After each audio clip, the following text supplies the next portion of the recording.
Hiya guys, welcome back for another fight card prediction. We're going to be breaking down UFC Fight Night 88 from the Mandalay Bay Event Center in Las Vegas, Nevada, as the Bantamweights take stage as the main event for the night. As it's a great fight. Thomas Almeida faces off against Cody Garbrandt. Good fights throughout, we'll get into that in a second. As always, please follow the guys down below me here. My boy Kyle from Canada Rockstar Z's, great predictions. Bryan, great predictions. Daniel Levy, Half the Battle, great interviews with the fighters. Good prediction show as well. My two favourite podcasts, the Part and Shot podcast and the Severe MMA podcast. Please go and listen to them. In this card, I'm going to be putting a card up in the top right hand side of this corner. And it's a little vote to see who you guys think. Do you think it's going to be Thomas Almeida that wins this fight? Or do you think it's going to be Cody No Love Garbrandt? And also, come follow me on Twitter, WillMartin7MMA. And also, if you want to follow my bets, now I've made some good money the last few events, picking underdogs, Shogun, Little Nog. If you want to see how my bets are doing, or fancy following or tracking any of my bets, come follow me at Capartech at WillMartin7, and you will see all the bets that I put on for this card. So let's get straight into this. We are going to start down in the heavyweight division, as we have a debuting heavyweight in Adam Milstead against Chris De La Hocha, who makes his second appearance in the UFC. We'll start off with the fighter who we maybe know a little bit more about, in Chris De La Hocha. A 4-1 record. He fought kind of in the California scene. We saw him in, I think it was WFC, beat DJ Linderman, got his shot in the UFC. I seen him in Glasgow. Big guy, huge guy. I thought he would have did better against Daniel Amilanchuk, but was not good at all. Very slow. I thought he'd actually be a lot quicker in that. He was like one of the slowest heavyweights I've ever seen live with my own eyes. And he got cracked in the chin and he went down. I don't think Amilanchuk is one of the biggest hitters in the heavyweight division. And to see him kind of go down like that was kind of worrying. He's been away since July last year, since that fight was on, and hopefully he has improved his skills to maybe get himself a win in the UFC. I think that's a fight he can win. He's against someone in Adam Milstead, who I've watched all of his kind of fights. I think he's 5-1, and his last 4 fights are against opponents with records of 35 and 34. So not face the best guys, but he does have a lot of skill set, a lot of good attributes in his skill set. Trains with the new UFC heavyweight champion Stipe Miocic, and I've listened to Stipe Miocic talk about him. He's a progressing fighter. He's coming forward. His skills are forever getting better. From what I've seen in his fights, he's generally okay everywhere, has a nice right hand, but it's kind of hard to take what you see in the fights against relative nobodies, because they really are nobodies. He has some decent footwork, a decent counter striker as well, but as I say, this whole not facing anybody decent it's kind of thrown me off a little bit. But I am going to go with the shorter guy, the faster guy at heavyweight, and that will be Adam Milstead, and I will be picking him by TKO because I think De La Hocha can definitely be hitting the chin. Amilanchuk's a small heavyweight, and he managed to find the chin of De La Hocha. So if he can get inside the reach advantage that De La Hocha will have, I think Milstead will be able to catch him with something and put him to sleep. Wanted to pick De La Hocha, but I've just got no confidence in him. And I think the faster fighter will come to fruition here, and he will catch that chin at some point and knock him out. I'm going to go first round knockout for Adam Milstead. The main fight in the UFC Fight Pass prelims, we have Aljamain Sterling against Bryan Caraway. Now, this card overall is a great card for me because I'm a huge fan of, especially of the 3 guys pretty much, Almeida, Garbrandt and Sterling. I'm huge fans of all those guys. Been watching those guys coming up through the ranks before they were in the UFC, on the promotional circuits, the regional circuits I should say. And Aljamain Sterling is one guy that has really jumped out at me very, very early. Matt Sara actually put me onto this guy, and since then, this would be years ago, and since then I've watched this guy just kind of come to, he's making progress a little bit slower than I thought he would, to be honest with you, But he's been asking for this fight with Bryan Caraway, and I think he's going to really show his kind of mettle in this bantamweight division here and take out Bryan Caraway. We'll start with Bryan Caraway. This guy, he's actually been showing some really solid improvements in his game. We saw that against Eddie Wineland, had a decent fight there, but his striking's a little bit weird. He's a little bit herky-jerky all over the place. He leaves his chin there to be hit. He lowers his left hand when he's throwing that big right, and he can get caught. Can Sterling catch him with that? I think he can. He's a little bit funky. The Funk Master is his nickname. He can catch him with something nice. I think this is what we need to see from Aljamain Sterling, is more fluidity in his striking. If he can show that, this guy is going to be feared in that division because he's got an unbelievable ground game, and I think his all-around game here can really hurt Bryan Caraway. But Bryan Caraway is a veteran of the sport. I mean, he's fought a lot of good guys, beat Wineland, maybe could have got the decision against Asuncao. I gave it to Asuncao. Beat Erik Perez, Johnny Bedford, tough fighters. Takeo Misagaki lost there. So he's fought some really good fighters, and he is progressing in his career. But I don't think he wanted this fight with Sterling. Sterling, last time out in December against Johnny Eduardo, completely dominated Eduardo. Eduardo really had nothing for him. I don't even think he got hit hardly the whole night. Showed some really good leg kicks, some good body kicks, and just that strength and that grip that he's got when he gets to the ground. If you leave anything in there, I think he's gonna catch you. Caraway's takedown defense is decent as well. Sterling, I believe, will have the advantage when it goes to the ground, not by a hell of a lot, because I think Caraway is very talented down there.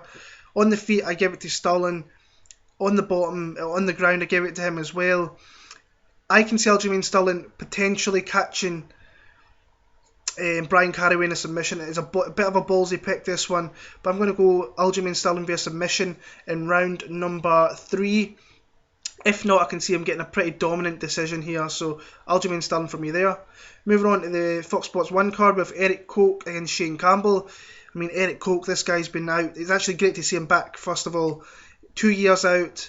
Last time we seen him in the UFC, in fact, we'll go the fight before his last fight. He beat Rafael Oliveira, who he dominated that fight and got the knockout victory there. Then he faced Darren Cruikshank in Cincinnati and was doing alright in that fight. Was throwing a nice lead right hand followed by a left and hitting him a few times. He took a few body kicks and then went to engage, and he got caught with I think it was a right head kick, and then Cruikshank came back with a left that caught him right behind the ear, took him down, and he just ground and pounded him out. And since then he's had a lot of injuries. I'll follow him on Snapchat, and he's been putting in the work. You can definitely see he's been putting in the work, getting this fight, coming back here. He was supposed to fight in January, got another injury, but he's on this card against Shane Campbell, who I thought against James Krause did fairly well. He showed definitely a lot better skills off his back than what he showed in the past. He's got that kickboxing background. He's a really good striker. And this is all about whether Erik Koch's going to be rusty. I believe he will be rusty. Having been out for 2 years is a long time. Now, I know my man Mike Biggie Rose is saying, get on Erik Koch, get on Erik Koch.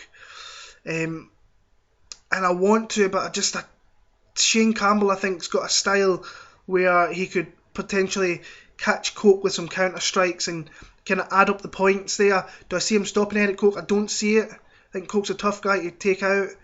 But I am going to go with Shane Campbell. I'm going to go against my man Biggie Rhodes here, Mike Rhodes. And I'm going to pick Shane Campbell for the decision victory here. Very close split decision. I don't think there's going to be a hell of a lot in it, but it will be Shane Campbell as my official pick for the card. Moving on, Jake Collier against Alberto Uda. Jake Collier, I think, should kind of win this fight. From what I've seen from Alberto Uda, is not great. He beat Thiago Pepertuo, former UFC fighter, last time out. Just kind of wanted to put the guy against the cage, work from there. But then he did land a nice right hand, and he followed up with some nice right hooks to take the victory there in the first round. His fight with Thiago Herrera, submitted him off his back with a really nice triangle, but I think that Thiago was just a little bit too... He just kind of gave it to him a little bit, but once Uda got the opportunity to lock in the triangle, he tightened it really, really nicely. He was very patient, so that's something we'd have to look out for here. Collier, I've been pretty impressed with the guy since he came into the UFC. I know he got taken out by Vitor Miranda. For 4 minutes 50 of that fight, he was winning that fight and he got caught. It happens. Against Dongy Yang, he had some good moments in that fight and that one. And he lost that one as well. But there's signs there that he could become a really good fighter. Beat Ricardo Breu by a very close split decision last year as well. Seen him in the RFA when he beat Gabriel Checo with a nice submission. I like him this one. I think he can stop Uda. I'm going to go second round TKO victory for Jake Collier. Lightweight battle, we have Abel Trujillo against Jordan Rinaldi. This was supposed to be Carlos Diego Ferreira before he got popped for an illegal substance, so we'll see him next year, unfortunately. Big fan of that guy, so hopefully he comes back after his kind of misdemeanor here, and we see him back. But I like this fight for Abel Trujillo. Jordan Rinaldi is a guy that's been around a long time. I think he fought in a tough show, didn't get through there. We've seen him in the World Series of Fighting. Wasn't great in World Series of Fighting either, and got cut. And now he's got his opportunity here, coming in short notice against Abel Trujillo. Abel Trujillo really kind of surprised me last time out against Tony Sims. I don't think the props on Abel Trujillo, where him win by submission, would be large odds definitely. But he showed that tight squeeze. He came out and he tried to get inside the reach of Tony Sims, did so, but then got taken down. But as he was taken down, he caught in the guillotine and put the guy to sleep. And a really good victory here. It was going to be a good fight with Diego Ferreira. Abel Trujillo for me here. I think he's going to knock out Rinaldi. He's going to catch a chin. He throws bombs. He throws leathers. He gets into brawls sometimes, so he needs to watch what he's doing there. As long as he's patient, as long as he finds the right shots, he should find the chin of Jordan Rinaldi and get a TKO victory here. I'm going to go a first rounder for Abel Trujillo. I'll pick I'm very, very confident in, and I might put some money on Abel Trujillo via TKO KO in round number 1. Women's bantamweight division is the main fight on the Fox Sports 1 card. Sara McMann against Jessica Ai. Now this is a very, very, very close fight, and one which I've been going back and forward on. I think Stipe Miocic winning last week will be a big boost for Jessica Ai. I know it's just in her gym, that will be massive confidence that's been put in there. Seeing her fellow fighter win a title, bring a UFC title home. Sara McMann, the only thing that puts me off is, and I know it's kind of silly to say, but she's a mother and she's got some of her focus kind of goes away from fighting, where Jessica Ai, her only focus is on fighting and fighting, where she hasn't really got any distractions except for her cats, I think it is, that take up most of her time. This, I think, was going to be very close. I think it could be very similar to the Miesha Tate fight with Jessica Ai. She may come out strong. She will land her strikes, a really nice jab. She can throw in the leg kicks there. Don't think she'll want to do that with Sara McMann having the wrestling background she has. I can see McMann trying to be aggressive early on and get caught with a couple of shots, but I do feel that she's going to get Jessica Ai to the ground at some point, and she's going to keep her there. I thought against Miesha Tate showed how strong she is in her grappling in that fight, and that got her the victory in that one. My pick for this one, and I know McMahon's coming off, she's had a few really bad losses, she needs this. Jessica Ai, on the other hand, she needs it as well. Last 2 losses to Amanda Nunes, she got caught in that one, plain and simple, and then she had that decent fight against Miesha Tate with her only wins in the UFC against Sheila Gaff and Lauren Murphy, which the Murphy one was a little bit close as well, so 2 losses in a row. My pick's going to be Sara McMann, but I am not confident in that pick. This is probably my least confident pick in the whole card, and I can see her doing it by a split decision. I think she's the betting favourite at the minute. I could be wrong, I just had a quick look there, and in America she was the betting favourite. But I'm going to go Sara McMann via a very close split decision. Moving on to the main card, Josh Burkman against Paul Felder. Josh Burkman at lightweight, I'm not sure. I think he should go back to 170. I think this division's a little bit too much for him. I think the guys are too quick for him. I think that the guys are... I think his chin's kind of deteriorating. I think the weight cut's not going to help that.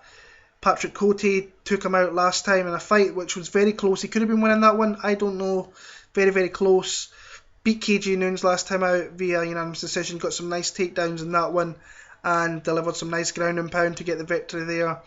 Lost to Dong Young Kim. Lost to Patrick Cote via stoppages. I think it's a good fight for Paul Felder, in all honesty. I think that it's the fight he can be aggressive with. Try and keep it on the feet, because that's where he needs to keep it there. That is obviously his bread and butter. His strength is definitely that. The knockout of Danny Castillo, spinning back elbow. Edson Barboza just got outstruck. Barboza, we've seen when that guy really puts it together, he's a handful for anybody. And in that fight, he was just a little bit too aggressive. He was getting caught with the counter strikes. Ross Pearson was just very savvy. One of those kind of veteran performances there. But then he submitted Darren Cruikshank last time out, which was a little bit surprised back in Boston. Got the victory there. I like Paul Felder in this one. I think he's going to be quicker. I think he hits harder. As long as he can keep this fight in the ground, off the ground, he will win this fight. I like Paul Felder via TKO in round number 2. Moving on, great fight. Not many people are talking about this one. Jorge Masvidal against Lorenz the Monsoon Larkin. Jorge Masvidal is a veteran, an awesome veteran as well. Very underrated, one of the most underrated fighters, I think, in the world of MMA. And I've been saying that for a long time. Doesn't shy from any of the big fighters. Very rarely gets the big fights, but when he does, he always kind of impresses me, at least. Never seems to get the victory over them. I mean, his last 4 wins are Pat Healy, decent fighter. Darren Cruikshank, he's alright, a good striker. James Krause, I think, is a really good fighter. Lost his Taya Quinta, which he could have won. Definitely. Cesar Ferreira, he just totally annihilated him there, and then lost to Benson Henderson in a very close fight last November. Lawrence Larkin coming off that loss to Albert Einstein Tumenov. A very good back and forward fight where he was hitting Tumenov. He really chewed up the legs of Albert Tumenov, and it was a nice fight for to be in there. He showed that his chin's very good. He shows that his technique's very good. He's very kind of flashy with his strikes, with his leg kicks. Goes to the body of the head very quickly. Really good counter striker. Very, very quick. I've wanted to pick Jorge Masvidal in this one. I think it's going to be one of these close fights where he can maybe get the split going his way. But I'm going to go with Lawrence Larkin. I just think that the quickness is going to get off a little bit, and he's going to take those shots. He's going to get kind of in and out before Masvidal gets him. I'm going to go a decision victory for Lawrence Larkin. I think this should be a very fun fight, though. Chris Camozzi against Vitor Miranda. Now, this is definitely one I will bet on when the lines get available to me next week. Seen in American odds that is plus 200.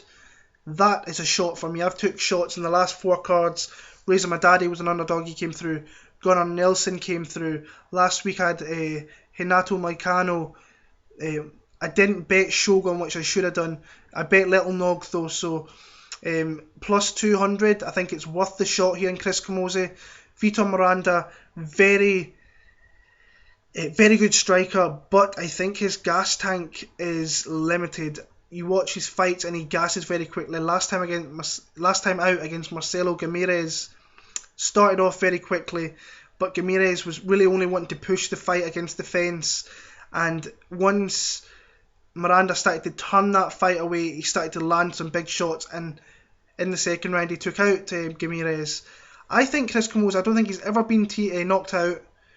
He's all around a decent fighter for this kind of level. Miranda's a good fight for him. If he gets through the first round, and that's what I think he has to do, I can see Miranda taking rounds 1, and then I can see Camozzi taking rounds 2 and 3. So I might make 2 bets on this one. It might be Chris Camozzi. It probably will be Chris Camozzi straight and Chris Camozzi via decision, because I think Miranda's got a little bit, he can quit a little bit in him, and once he gets to the ground, I think that maybe Camozzi can maybe ground and pound him, really grind on him and get the victory there. But I can see a 29-28 for Chris Camozzi. Chris Camozzi will be my pick for this one here. Tarek Saffiedine against the returning Rick Story. Great to see Rick Story back. been away far too long since that very impressive victory against Gunnar Nelson. He's beat some of the best guys around in that division, and it's great to kind of see him back in the welterweight division, because he can definitely beat fighters of a huge caliber in this division. Last 2 wins, Gunnar Nelson, very, very dominant performance in Sweden. Before that, Leonardo Mafra with a devastating choke. We know what he is. He comes forward, swings his shots, looks for the takedown, and once he's down there, he just kind of grinds and he beats the shit out of you. Tarek Saffiedine, a fighter of great technique, great striking. Not overly exciting, but he does have some unbelievable technique, some great footwork, a really nice jab, which leads into it's a left jab with a right body shot. Pretty good takedown defense. I can see Story getting him down, but I can see Saffiedine being very savvy and getting himself to the feet. He worked a long time with Dan Henderson on that. Saffiedine coming off that win, I believe it was, Jake Ellenberger, way back in January in New York. Before that, he lost to Rory McDonald, got knocked out, and then he beat Hyung-Gu Lim, Nate Marquardt. I think the guy's only got 1 knockout on his record, so I think it's going to be a very close fight. I can see Story scoring early, but I can see the overall kind of shots of Saffiedine really taking effect and kind of adding points on the scorecard, and that's where I think he'll get this one. I can see it going to split decision, not betting it in the slightest. My pick's going to be Tarek Saffiedine via a very close split decision. Not confident. Another one of these fights I'm not confident in picking at all, but my pick will be Saffiedine. Featherweight division, the co-main event, we have Renan Barao moving up, the former UFC Bantamweight champion, moving up for the very first time, and he's got a really tough opponent in his debut here in Jeremy Little Heathen Stevens. Barao, it was the perfect time for him. He's got nothing to do, like with this whole new weight cut procedure with the UFC, there was no way that guy was ever making 135 again. So a smart move, moving up to the featherweight division. We know his skills, a pretty sharp striker with a devastating ground game. He can leap on things very quickly. It's going to be interesting to see just how big how big Jeremy Stevens is on him, because he's a former 155er. I think that a very close fight. I've been wanting to actually pick Jeremy Stevens, but I can see Barao's speed, maybe getting in and out, and just having a kind of savvy game plan to plant his strikes and then get out. Do I see him finishing Stevens? No, I think Stevens is a really hard guy to finish. I can see this being another close fight. It's all depending. This is going to be one of the ones I'm going to look closely at the weigh-ins, because I want to see the size differential. I think that Barao definitely has his speed. The aggressiveness is probably on Jeremy Stevens' side. Can take a shot, can give a shot. Very close fight, but my pick will be Renan Barao. I feel more confident picking Barao when I'm thinking about picking Jeremy Stevens. I just think that Barao has more tools. I think Barao needs to make a real kind of statement in this division. He's going to be a guy that people are wanting to fight in this division very, very quickly. He'll be a guy that probably gets moved forward very quickly because he's a former champion. My pick's going to be Renan Barao via decision, but would not bother like in the slightest if Jeremy Stevens wins. It wouldn't surprise me one little bit. My pick's going to be Renan Barao though via decision.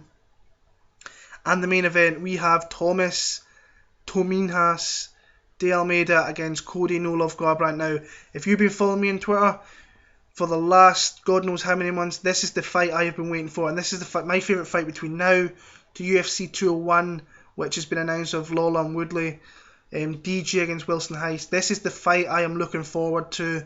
I'm a massive fan of both guys, and I have been for a long time. If you've been a long time follower me on here, on Twitter, you've heard me speaking about both these guys before they went to the UFC. And it's really hard to kind of pick against one here, but when you look at the tape, when you watch Thomas Almeida, it's really hard to pick against this guy. As a staunch Cody No Love Garbrandt fan, I'm a massive fan of this dude. I've Spent time with him last summer at 189. I saw him in April at 197. He gave me 5 minutes of his time. He appreciated me like supporting him on Twitter and whatever, and coming over to. I told him, look, if I had the chance, I would love to take him over at this fight, but things happen. Let's look at both fighters first of all. Cody Garbrandt in the UFC came in against Marcus Brimage. Perfect opponent for him, aggressive guy who comes forward, leaves his chin in there, and eventually caught that chin in round number 3.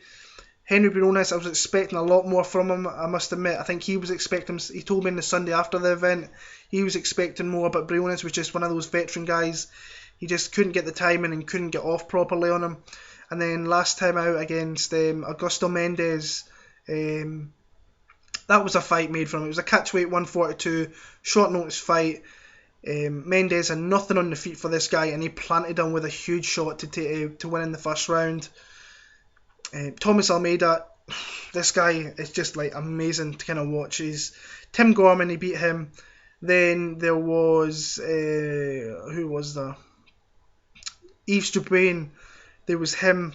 He won a performance bonus there, knockout in the second round. Then there was the war with Brad Pickett. That was unbelievable to watch with my own eyes. He came out really slow, which is something he tends to do, and he got caught and he got put in his arse a couple of times, and then he got bloodied up. I think he needs to get hit a few times before he kind of wakes up and starts delivering shots. Came back, hit Pickett with some big shots, and then Pickett attempted a flying knee in round number 2, and then Thomas Almeida followed it up and caught him square in the chin. It's the most vicious knockout I've ever seen with my own eyes, and I've seen some vicious one. I've seen the Crow Cop one where Gonzaga caught him, but this one was just, the noise was deafening, and something I'll never forget. Then last time out against Anthony Burchak, came out very, very fast. Not so fast, sorry. He got caught with a couple of shots, but then, as I say, Thomas Almeida gets caught with a couple of shots, and then he comes and gets you, and he hit Burchak's a fighter I really, really rate. I think he's a top fighter, and he will be in the UFC for years to come. And just his movement, I mean, his patience and his timing is unbelievable. The way he kind of waited for Burchak to kind of just move himself off the fence a little bit, where he ducked his right shoulder and he just leathered him with a massive, massive shot and took him out in round number 1. This guy has... There's a reason the UFC took a picture over a year ago with this guy with the UFC belt, because I think a lot of people are expecting Thomas Almeida to really be a champion one day. I fully expect it. I also think Cody Garbrandt could be a champion one day. I don't know whether that's maybe just the fan talking in me. In this fight, Cody Garbrandt, there's been talk on Twitter that this guy has been knocked out. He was... Jarrell Hodge knocked him out way back in the amateurs. He lost in the amateurs as well, where he got outstruck. He was 6-2 as an amateur. This is a fight I don't think Cody Garbrandt should really have right now. I don't even think he's ranked in the division here. So this is a big fight. Even the fight with John Lineker was maybe a fight a bit too soon for the guy. I think he should be going a little bit slowly, but he's got himself a big fight here. He has to fight smart. He has to game plan for Thomas Almeida here. He has to use his wrestling. Thomas Almeida has great takedown defense as well. That's another string to his bow. I think he has to mix his wrestling with his striking and don't get overly aggressive and kind of pick his shots. But all I can see is him getting hit by Almeida and wanting to get that shot back and leaving himself wide open for one of Almeida's extravagant shots. Now, I really want to pick Cody Garbrandt because I think he has a genuine chance of winning this fight. But when you watch the tape and you see everything with Thomas Almeida, it's so hard to pick against the guy. So, yeah, I just think at this time in their careers, I think that Thomas Almeida is just that little bit more further ahead. I think it's a fight too soon for Cody Garbrandt. That sucks to say because I'm a really big Cody Garbrandt fan. But I'm going to have to go with my head over my heart here. I'd love it if Cody Garbrandt got this win. I mean, I would love it. But my pick is going to have to be Thomas Almeida via knockout in round number 2. I just think that they're going to get into a brawl, and Thomas is going to catch him with something and then follow up with shots to take him out, if not knocking him out cleanly. But as I said before, I would love it if Cody Garbrandt win this fight. It's a tough fight as a fan of both guys. I just hope for a good fight, and whoever wins, the best guy wins on the night. So that is my picks for UFC Fight Night 88 from Vegas. It's now 3:10 in the morning.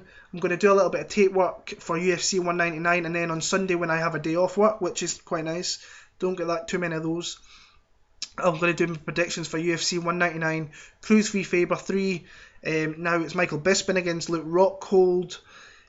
So as always, I'll be popping everything down there, my picks, my timestamps for certain fights. If you want to see, come follow me on Twitter at Will Martin MMA, and follow all the good guys below me, because they make top-notch stuff as well, and we all help each other out if we can, to get more viewers and get people onto their content, because they do make great content. If I'm saying it, if there's some of the guys that I like watching, then you should go watch too, because they do shorter videos.